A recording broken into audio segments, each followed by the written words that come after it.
देखिए, आज का हम लोग टॉपिक नागरिकता करेंगे। कल का क्लास में हम लोग मौलिक कर्तव्य किए थे। मौलिक कर्तव्य कोशिश किया गया है कि पूरा बात जो होता है से बोर्ड पर याद करा दिया जाएगा, और इसको भी कोशिश करेंगे कि इसको भी पूरा याद हो जाएगा। तो आज चलिए, आज हम लोग नागरिकता पर चलते हैं कि नागरिकता है क्या। नागरिकता है क्या? तो सबसे पहले हम लोग परिभाषा पर आते हैं, क्योंकि बहुत लोग का मन में वैसा क्वेश्चन रहता है कि परिभाषा नहीं पता है, डायरेक्ट क्वेश्चन पर आ गए। तो देख लीजिएगा एक बार परिभाषा पर, राज्य और नागरिकों के बीच, फिर से सुन लीजिएगा, नागरिकता राज्य और नागरिकों के बीच एक संबंध है जिसके द्वारा नागरिकों का राज्य के प्रति विशेष निष्ठा या लगाव होता है। फिर से सुन लीजिएगा, राज्य और नागरिकों के बीच में एक संबंध है जिसके द्वारा नागरिकों का राज्य के प्रति विशेष निष्ठा या लगाव होता है। इसके बदले में राज्य नागरिक को विशेष सुविधा देता है, जैसे नौकरी देने की सुविधा, मतदान देने की सुविधा और सारा सुविधा देता है। लेकिन हम लोग इस चीज को याद रखेंगे हमेशा कि इसके बदले में राज्य नागरिकों को विशेष सुविधा प्रदान करता है, जैसे नौकरी देने की सुविधा और मतदान देने की सुविधा। नागरिकता का परिभाषा सर्वोच्च न्यायालय अपने निर्णय में दिया था। नागरिकता का परिभाषा सर्वोच्च न्यायालय अपने निर्णय में दिया है। डायरेक्ट क्वेश्चन पूछता है कि नागरिकता का परिभाषा सर्वोच्च न्यायालय अपने निर्णय में दिया है। फिर से एक बार रिपीट कर देते हैं भाई कि राज्य और नागरिकों के बीच में एक संबंध है जिसके द्वारा नागरिकों का राज्य के प्रति विशेष निष्ठा या लगाव होता है। इसके बदले में राज्य नागरिकों को विशेष सुविधा प्रदान करता है, जैसे नौकरी देने की सुविधा, मतदान देने की सुविधा और सारी सुविधाएं प्राप्त है। अब देखिएगा, ये हम लोग परिभाषा से रिलेटेड अपना बात कर रहे हैं। अब हम लोग का क्वेश्चन चालू हो रहा है और उसको आप लोग एकदम ध्यान से देखिए। एक एक बात को हम कोशिश करेंगे कि हम याद करा देंगे आपको, और हर एक बात को कंसेप्ट क्लियर कर देंगे। नागरिकता का उल्लेख, क्वेश्चन यहाँ पर सीधे कि भाग 2 में उल्लेख है। नागरिकता का उल्लेख भाग 2 में है, अनुच्छेद 5 से 11 में है। अब हम लोग 5 से 11 अनुच्छेद हम बारी बारी से हम लोग करेंगे, लेकिन अब यहां देखिएगा कि इसका उल्लेख अनुच्छेद 5 से 11, इसका उल्लेख भाग 2 में। फिर से सुन लीजिएगा, नागरिकता का उल्लेख भाग 2 में, अनुच्छेद 5 से 11। अब यहां पर देखिएगा, 2 क्वेश्चन यहां देखिएगा एकदम लगले है कि 5 से 9 अनुच्छेद को 26 नवंबर 1949 को लागू हुआ था। ये हम लोग का भाई बहुत इंपॉर्टेंट क्वेश्चन है। सीधा क्वेश्चन है कि 5 से 9 को कब लागू किया गया था? तो 26 नवंबर 1949। यहां से क्वेश्चन और हम लोग देखेंगे यहां पर कि आपको भारतीय संविधान को अंगीकृत कब किया गया, तो इसका भी आंसर होगा 26 नवंबर 1949। यहां पर देखिएगा, अंगीकृत कहेगा या स्वीकृत भी कहेगा, यानी स्वीकृत भी कहेगा। भारतीय संविधान को अंगीकृत, कहीं कहीं क्वेश्चन में जो था स्वीकृत भी रहेगा कि कब किया गया, तो एक आंसर होगा 26 नवंबर 1949। अब संविधान को पूर्ण रूप से लागू कब हुआ, तो इसका आंसर होगा 26 जनवरी 1950 को होगा। अब यहां देखिए अनुच्छेद 10 और 11 को 26 जनवरी 1950 को लागू किया गया। अनुच्छेद 10 और 11 को 26 जनवरी 1950 को लागू किया गया है। फिर से सुनेंगे भाई, नागरिकता का उल्लेख भाग 2 में है। अनुच्छेद 5 से 9 को 26 नवंबर 1949 को लागू किया गया और 10 से 11 को 26 जनवरी 1950 को लागू किया गया। अब यहां पर ध्यान दीजिएगा, अब आगे बढ़ते हैं। अनुच्छेद 15, 16, 19, 29, 30 केवल भारतीय नागरिकों को प्राप्त है। अनुच्छेद 15, 16, 19, 29, 30 केवल भारतीय नागरिकों को प्राप्त है।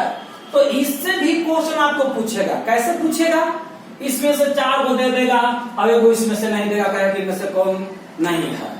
तो इस तरीका का क्वेश्चन बना के आपको देते रहता है। तो यहाँ ध्यान दीजिएगा, ये इंपॉर्टेंट क्वेश्चन है कि भारतीय नागरिक को 15, 16, 19, 29, 30 प्राप्त है, केवल भारतीय नागरिक को।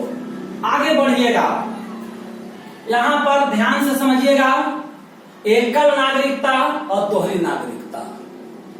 एकल नागरिकता और दोहरी नागरिकता। तो एकल नागरिकता का प्रावधान ब्रिटेन के संविधान से लिया गया है और दोहरी नागरिकता का प्रावधान अमेरिका के संविधान से लिया गया है।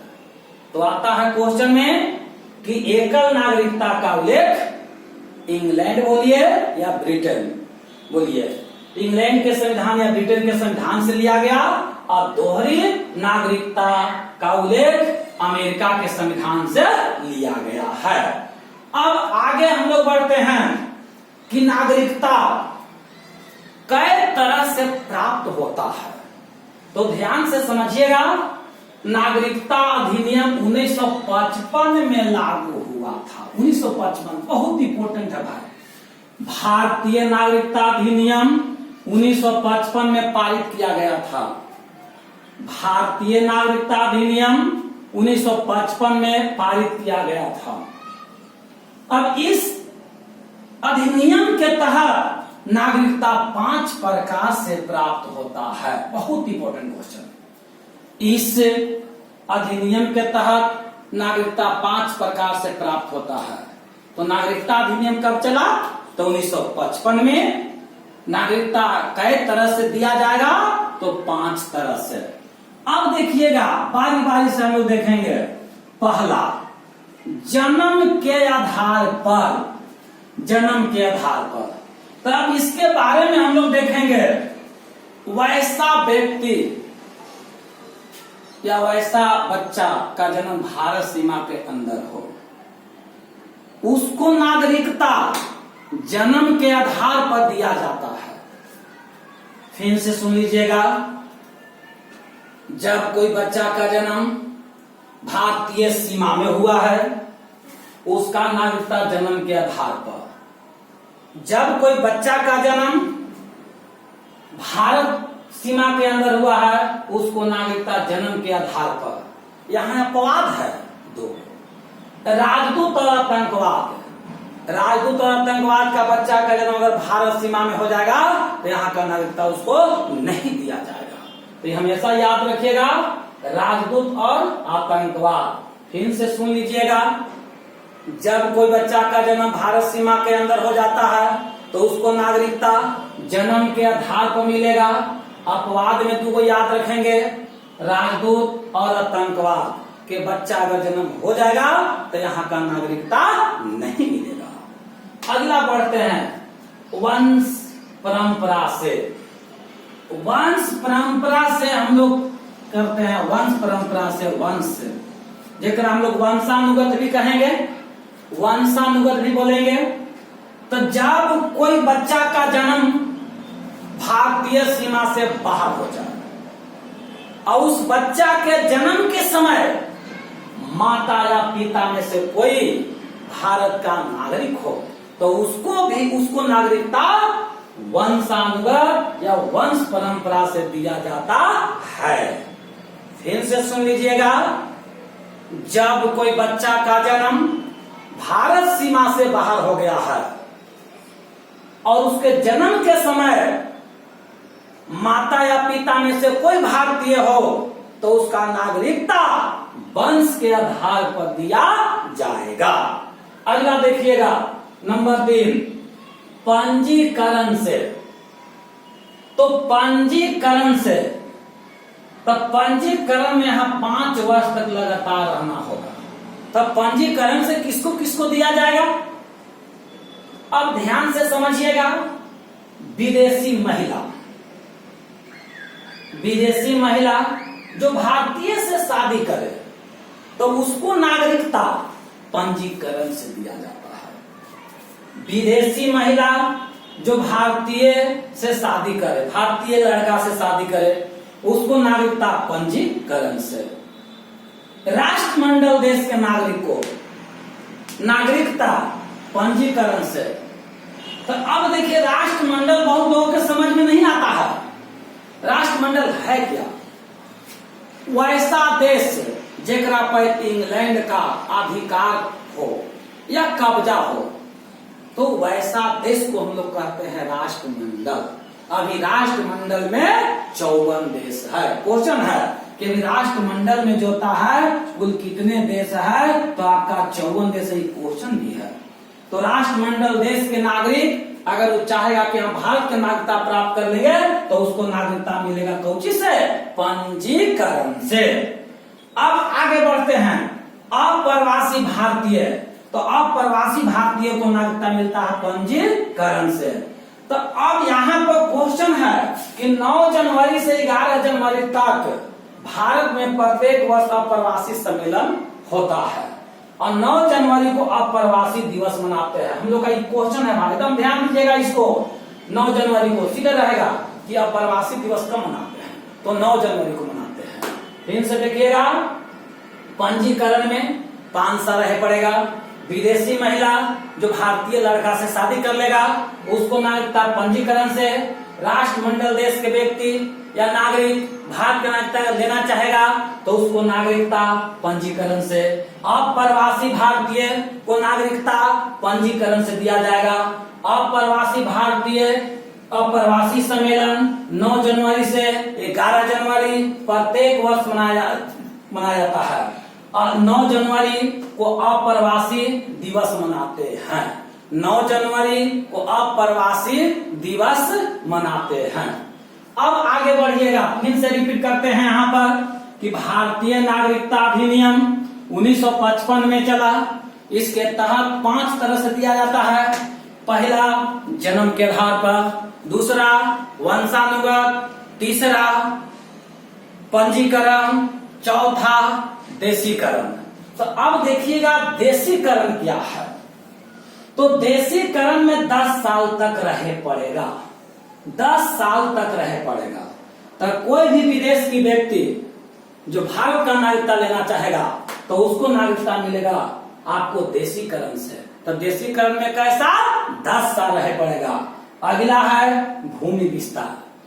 जब भारत नए क्षेत्र पर कब्जा करता है, जब भारत नए क्षेत्र पर कब्जा करता है तब वहां के लोग भारतीय नागरिकता कहलाएंगे। तो उसको नागरिकता किस आधार पर मिला?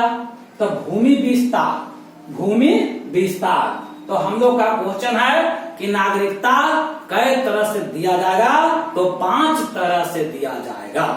पहला बताए हैं जन्म के आधार पर, वंशानुगत, पंजीकरण, देशीकरण और है भूमि विस्तार। तब पंजीकरण में 5 साल और देशीकरण में 10 साल। यहां तक अब याद हो गया होगा क्योंकि इतने बार रिपीट किया गया। आगे बढ़ते हैं। नागरिकता 3 प्रकार से समाप्त होता है भाई। नागरिकता 3 प्रकार से समाप्त होता है। स्वेच्छा से त्याग पत्र करने पर, अगला, दूसरे देश के नागरिकता प्राप्त करने पर। तीसरा, संविधान विरोधी कार्य करने पर।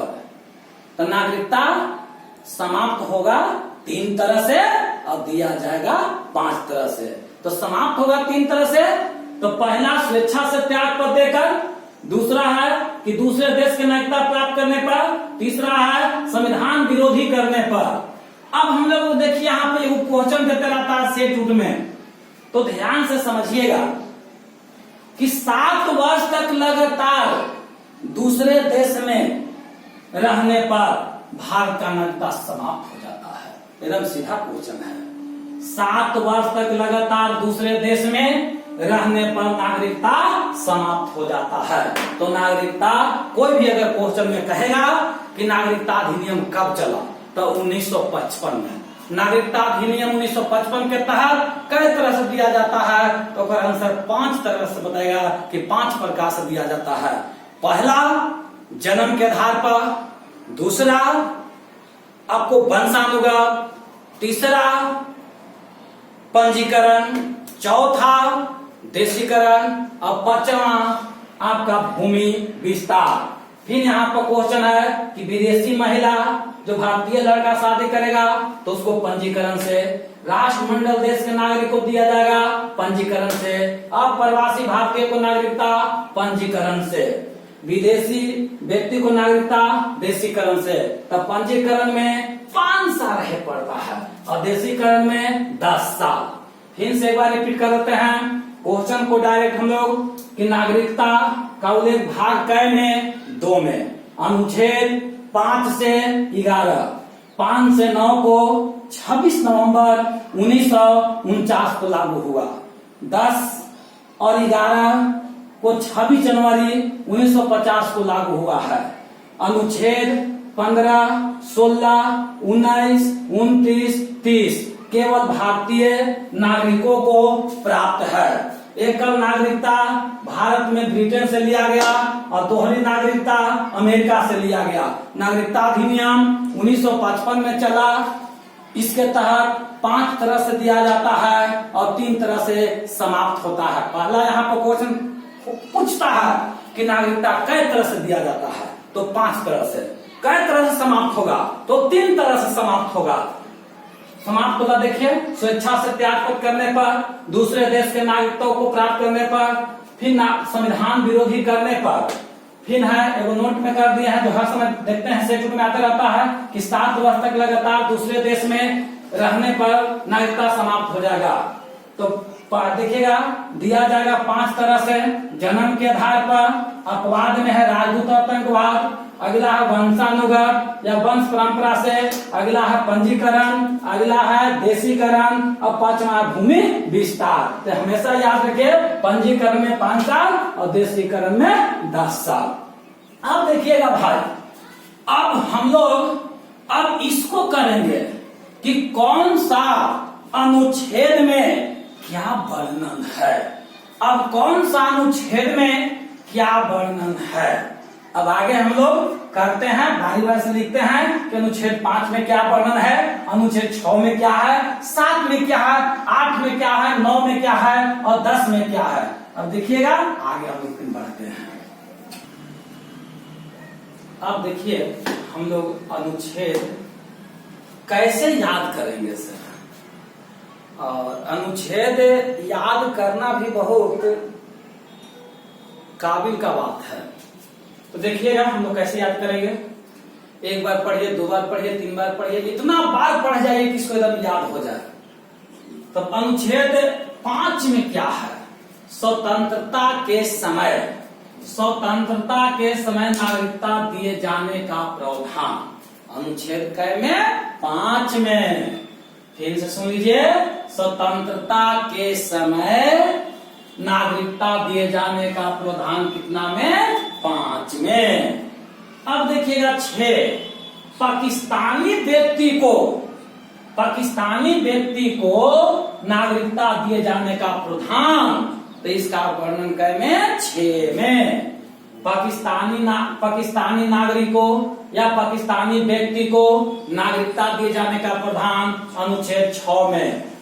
आगे देखिएगा अनुच्छेद 7, ऐसे लिखा हुआ है लंबा, लेकिन हम लोग याद करने के व्यू से सीधे बोल देते हैं भारत से पाकिस्तान, पाकिस्तान से भारत, उसका उल्लेख तो साथ में। मतलब क्या हुआ कि वैसा भारतीय जिसने पाकिस्तान का नागरिकता प्राप्त किया और पुनः चाहता है, पुनः भारत का नागरिकता प्राप्त करना चाहता है, उसका उल्लेख कितना में? 7 में। ना याद होगा तो एक और बताते हैं, 7 से 7 होता है, 7 से 57 होता है कि भैया पाकिस्तान में गया ना तो 57 लगा, तो सोचा कि ना देखते हैं कि ना हमारे ही बढ़िया, हमारे देश बढ़िया था, तो फिर आ गया भारत में, तो वर्णन कै में? तो 7 में।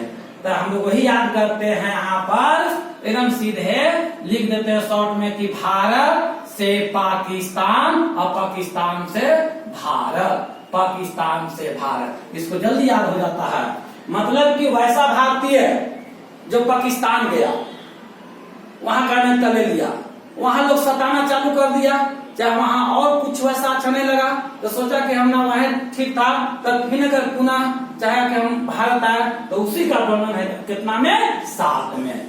अब देखिएगा अनुच्छेद 8 में अप्रवासी भारतीय का उल्लेख, अप्रवासी भारतीय का उल्लेख अनुच्छेद कितना में? 8 में। भैया ये सबसे ज्यादा इम्पोर्टेंट है, जो भी भाई बंधु हैं एकदम याद करना है, इसको बहुत ज्यादा इम्पोर्टेंट है, इसको भुलाइएगा नहीं। तो अप्रवासी भारतीय का उल्लेख कितना में? 8 में। कुछ लोग क्या यही नहीं समझ में आता कि अप्रवासी भारतीय है क्या से, तो वैसा व्यक्ति जो भारत से बाहर रहा है, तो वैसा व्यक्ति को जो है हम लोग अप्रवासी भारतीय कहते हैं। वैसा भारतीय जो बाहर में रह रहा है, विदेश में, दूसरे देश में रह रहा है, तो वैसा व्यक्ति को अप्रवासी भारतीय कहते हैं। अब देखिएगा 9 में, अनुच्छेद 9, दूसरे देश के नागरिकता प्राप्त करने पर, दूसरे देश के नागरिकता प्राप्त करने पर भारत की नागरिकता स्वतः समाप्त हो जाती है। फिर से सुन लीजिएगा, दूसरे देश के नागरिकता प्राप्त करने पर भारत की नागरिकता समाप्त हो जाती है, उसका वर्णन कितना में है? 9 में। अनुच्छेद 10, नागरिकता के अधिकार में परिवर्तन केवल संसदीय कानून करता है। नागरिकता के अधिकार में परिवर्तन केवल संसदीय, परिवर्तन इंपॉर्टेंट क्वेश्चन है, यही क्वेश्चन हम लिखे कि नागरिकता के अधिकार में परिवर्तन कौन करेगा? तो संसदीय कानून करता है। अनुच्छेद 11 में क्या है कि नागरिकता के अधिकार पर नियंत्रण संसद करता है। तो यहाँ भी क्वेश्चन वही है कि नागरिकता के अधिकार में परिवर्तन केवल संसदीय कानून करेगा, उसका उल्लेख 10 में, और नियंत्रण बोलेगा तो उसका उल्लेख 11 में। इनसे एक बात सुन लीजिएगा भाई, स्वतंत्रता के समय नागरिकता दिए जाने का प्रावधान 5 में, पाकिस्तानी व्यक्ति को नागरिकता दिए जाने का प्रावधान 6 में, भारत के व्यक्ति जो पाकिस्तान गया फिर वहां से भारत का लेना चाहेगा तो उसका उल्लेख 7 में, अप्रवासी भारतीय का उल्लेख 8 में, दूसरे देश की नागरिकता प्राप्त करने पर भारत की नागरिकता स्वतः समाप्त हो जाता है, उसका उल्लेख 9 में, नागरिकता के अधिकार में परिवर्तन संसदीय कानून करेगा, उसका उल्लेख 10 में, नागरिकता के अधिकार को नियंत्रण संसद करेगा 11 में। फिर से एक बार रिपीट करिए, नहीं तो भुला जाइएगा, बार बार पढ़िए, इतना बार पढ़िए, इतना बार पढ़िए कि बोलते बोलते याद हो जाए। स्वतंत्रता के समय नागरिकता 5 में, पाकिस्तानी व्यक्ति को नागरिकता 6 में, वैसा भारतीय जो पाकिस्तान का नागरिकता प्राप्त किया पुनः चाहता है कि भारत का नागरिकता प्राप्त करे, उसका उल्लेख 7 में, अप्रवासी भारतीय 8 में, अप्रवासी भारतीय 8 में, दूसरे देश के नागरिकता प्राप्त करने पर 9 में, नागरिकता के अधिकार में परिवर्तन केवल संसदीय कानून करता है, उसका उल्लेख 10 में, नागरिकता के अधिकार पर नियंत्रण संसद करेगा, उसका उल्लेख 11 में। अब देखिएगा विद्यार्थी, हम लोग यहाँ पर टॉपिक कर लिए कि कौन सा अनुच्छेद में क्या वर्णन है। एक बार बढ़िया से जब दिमाग स्थिर रहे तो इसको बढ़िया से एक बार अपने ढंग से पढ़िए और उसको 2 बार 3 बार 4 बार रिपीट कीजिए। और प्रैक्टिस करने के लिए आपको बता देते हैं, बहुत सारा बच्चा लोग सोचता है कि सर कौन सा किताब से हम प्रैक्टिस करें, तो इसको प्रैक्टिस करने के लिए एक लूसेंट का ऑब्जेक्टिव का बुक आता है, बहुत अच्छा किताब है, आप उससे प्रैक्टिस कीजिए। टॉपिक बाय टॉपिक दिया हुआ है, लूसेंट ऑब्जेक्टिव बुक आता है, उसमें टॉपिक बाय टॉपिक दिया हुआ है, जौन चैप्टर पढ़ाया जा रहा है उसी से रिलेटेड आप क्वेश्चन देखिए। फिर उससे अगर हो जाता है कंप्लीट तो और दूसरा किताब से अगर करना है तो अरिहंत प्रकाशन का किताब आता है, उससे भी आप प्रैक्टिस कर सकते हैं। अगर और उससे अगर और ज्यादा अध्ययन करना है तो आपके पास किताब अनेकों प्रकार का, जैसे घटना चक्र है, तो घटना चक्र में भी क्वेश्चन जो होता है बहुत अच्छा अच्छा दिया हुआ है, उसको से भी आप अध्ययन कर सकते हैं, क्वेश्चन का संग्रह कर सकते हैं। तो इसलिए आपसे रिक्वेस्ट है कि जो आप पढ़ते हैं यहाँ पर उसको एक बार सेट प्रैक्टिस जरूर करिए, और सेट में जो बात नहीं अगर नया अगर बात मिलता है उस टॉपिक से तो तुरंत अपना नोट कॉपी वहां पर रखिए और तुरंत उसको लिखिए, और लिख करके वहां पर उसको एक बार दो बार फिर उसको रिपीट करिए। ऐसे करिएगा तो आपका जीवन में तरक्की जल्दी होगा। अगर सोचिएगा कि अब सेट बना ले लिए, अब कोची है, आंसर मिला लिए, अब चल दिए घर है, तो जैसे गए वैसे ही रह गया, फिर अगला दिन आएगा क्वेश्चन तो दिक्कत होगा। बस आपसे यही कह रहे हैं कि इसको अच्छा से घर पर प्रैक्टिस कीजिए। बस आज का टॉपिक यहीं पर समाप्त करते हैं, फिर हम लोग आगे वाला क्लास में मिलते हैं अगले टॉपिक के साथ। तो ठीक है, अब हमारे चैनल को सब्सक्राइब करें, लाइक करें और शेयर करें, और इसका भरपूर आनंद लें।